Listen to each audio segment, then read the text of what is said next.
Dear learners, एक कलाकार भी उतना ही महत्वपूर्ण होता है जितना कि उसके द्वारा बनाई गई कला।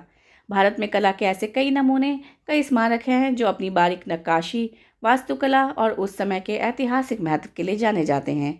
इन सब स्मारकों को किसी न किसी शासक ने अपनी पत्नी, अपने पिता या अपने बेटे की याद में बनवाया है। पर क्या आप जानते हैं कि भारत में कुछ विश्वविख्यात ऐसे भी स्मारक हैं जिनका निर्माण महिलाओं ने करवाया था? आज के इस वीडियो में हम भारतीय इतिहास की उन महिलाओं और उनके द्वारा देश को दिए खूबसूरत स्मारकों के बारे में जानेंगे। तो वीडियो के अंत तक जुड़े रहें और चैनल को सब्सक्राइब करना ना भूलें। हुमायूं का मकबरा। देश की राजधानी दिल्ली में स्थित ये मकबरा मुगल सल्तनत के बादशाह हुमायूं का मकबरा है।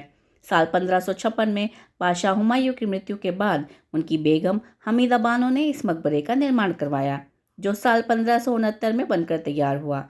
इस मकबरे को बनवाने के लिए फारसी वास्तुकला के जानकार मिराग मिर्ज़ा घियास ने इसका डिज़ाइन बनाया था। इस मकबरे की खूबसूरती की जितनी मिसाल दी जाए उतनी कम है। साल 1993 में इसे यूनेस्को विश्व धरोहर की श्रेणी में शामिल किया गया। एतमादुद्दौला का मकबरा, आगरा। यह मकबरा बेगम नूरजहां ने आगरा, उत्तर प्रदेश में अपने वालिद यानी अपने पिता मिर्ज़ा गियास बेग के लिए बनवाया था। यह मकबरा 1622 में बनना शुरू हुआ था और 1628 में बनकर तैयार हुआ। इसे श्रृंगदान या बेबी ताज के नाम से भी जाना जाता है। अपनी खूबसूरती के कारण भारत में मौजूद ऐतिहासिक स्थलों में यह मकबरा काफ़ी खास जगह रखता है। इस मकबरे को सफ़ेद संगमरमर से बनवाया गया था, जिस पर पत्थरों का काफ़ी बारीक काम है। इसे बनाने के लिए फारसी वास्तुकला का इस्तेमाल किया गया था, जो इस मकबरे की बनावट में साफ झलकती है। रानी की वाव, गुजरात। गुजरात के पाटन जिले में स्थित वाव यानी स्टेपवेल रानी उदयमती ने 11वीं शताब्दी में बनवाया था। यहाँ हम आपको बता दें कि वाव यानी स्टेपवेल एक कुआं होता है जिसमें जल स्तर तक पहुँचने के लिए सीढ़ियाँ बनाई जाती हैं। रानी उदयमती ने इस वाव का निर्माण अपने पति राजा भीमदेव की याद में करवाया था। 7 मंजिलों में बना ये वाव उल्टे मंदिर के आकार में है, यानी इसका सबसे ऊपरी माला सबसे चौड़ा है और सबसे निचला माला सबसे पतला। इस वाव को बनाने के लिए मारू गुजरात वास्तुकला का इस्तेमाल किया गया है, जिसमें 800 से ज़्यादा मूर्तियां और खंभे हैं। इस वाव की नक्काशी में भगवान विष्णु के कई अवतार और कई देव और अप्सराओं की आकृतियां भी देखने को मिलती हैं। सरस्वती नदी में आई बाढ़ की वजह से ये वाव एक बार पूरा धरती में धंस गया था, जिसके बाद में आर्कियोलॉजिकल सर्वे ऑफ इंडिया ने इसे खोज कर निकाला।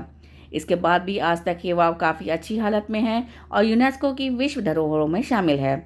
इस वाव की खूबसूरती देखने के लिए देश विदेश से लोग यहाँ आते हैं। हालांकि सुरक्षा कारणों से अब इस वाव के 4 से 5 मंजिलों तक जाने की ही अनुमति है।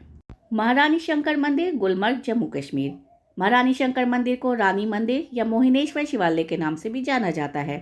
रानी मंदिर एक समय जम्मू कश्मीर के डोगरा राजवंश का शाही मंदिर था, जिसका निर्माण 1915 में महाराजा हरि सिंह की पत्नी मोहिनी बाई सिसोदिया ने करवाया था। यह मंदिर भगवान शिव को समर्पित है और गुलमर्ग शहर के मध्य में एक छोटी पहाड़ी पर स्थित है। इस मंदिर के बारे में एक दिलचस्प बात यह भी है कि इसे शहर के सभी कोनों से देखा जा सकता है। इसके अलावा ये स्थान इसलिए भी प्रसिद्ध है क्योंकि यहाँ अभिनेता राजेश खन्ना और मुमताज़ की फिल्म आपकी कसम के मशहूर गीत जय जय शिव शंकर की शूटिंग हुई थी। विरूपाक्ष मंदिर, कर्नाटक। विरूपाक्ष मंदिर कर्नाटक राज्य के हम्पी में स्थित है। ये तुंगभद्रा नदी के किनारे बना है, जिसे एक पवित्र स्थल माना जाता है। इसे 14वीं शताब्दी में रानी लोक महादेवी ने बनवाया था। इस मंदिर को बनाने के लिए द्रविड़ शैली का इस्तेमाल किया गया है। यह मंदिर इतना खूबसूरत है कि इसकी दीवारों पर हुई नक्काशी की सुंदरता का वर्णन करना संभव नहीं है। इसे यूनेस्को वर्ल्ड हेरिटेज साइट में भी शामिल किया जा चुका है। दक्षिणेश्वर काली मंदिर, कोलकाता। दक्षिणेश्वर काली मंदिर उत्तरी कोलकाता में हुगली नदी के किनारे स्थित एक ऐतिहासिक हिंदू मंदिर है, जिसका निर्माण रानी रश्मोनी ने कराया था। रानी रश्मोनी की देवी माता में बहुत श्रद्धा थी। वह सिर्फ एक रानी ही नहीं बल्कि एक समाज सेविका भी थी। एक मछुआरे के परिवार में जन्मी रानी रश्मोनी ने ईस्ट इंडिया कंपनी के मछली पकड़ने पर कर के विरोध के अलावा सती, बहुविवाह और बाल विवाह के खिलाफ आवाज़ उठाई और बंगाल की जनता के बीच लोकप्रिय हो गई।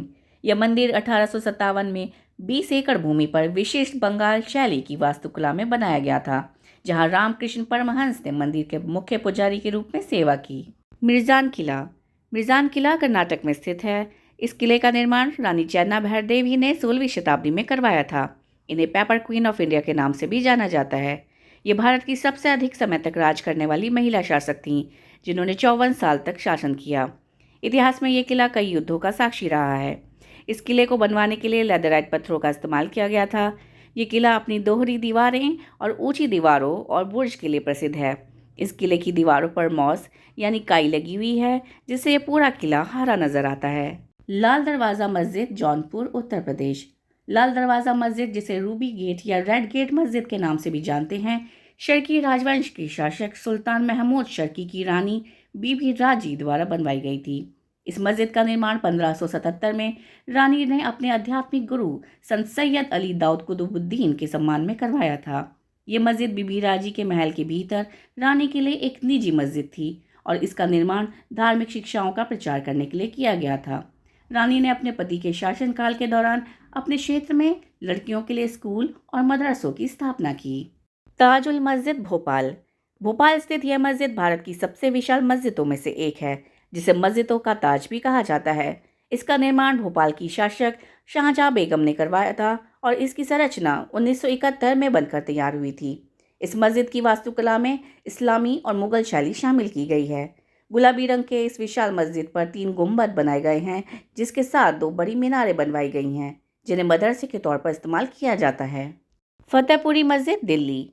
दिल्ली के चांदनी चौक इलाके में स्थित फतेहपुरी मस्जिद का निर्माण मुगल बादशाह शाहजहां की पत्नी फतेहपुरी बेगम ने 1650 में करवाया था। फतेहपुरी बेगम फतेहपुर से थीं और उन्हीं के नाम पर इस मस्जिद का नाम फतेहपुरी मस्जिद पड़ा। ये पूरी मस्जिद लाल बलुआ पत्थर से बनी है, जिसमें फारसी और मुगल वास्तुकला देखने को मिलती है। इसके अलावा मुख्य मस्जिद, जो 3.5 फीट ऊंचे मंच पर बनी है, उसके दोनों ओर 2 भव्य मीनारें हैं। मस्जिद के 3 द्वार हैं, जिसमें पहला लाल किले के ठीक सामने है, जबकि अन्य 2 उत्तर और दक्षिण की ओर स्थित हैं। आशा है कि वीडियो में बताई जानकारी आपको पसंद आई होगी। वीडियो देखने के लिए धन्यवाद।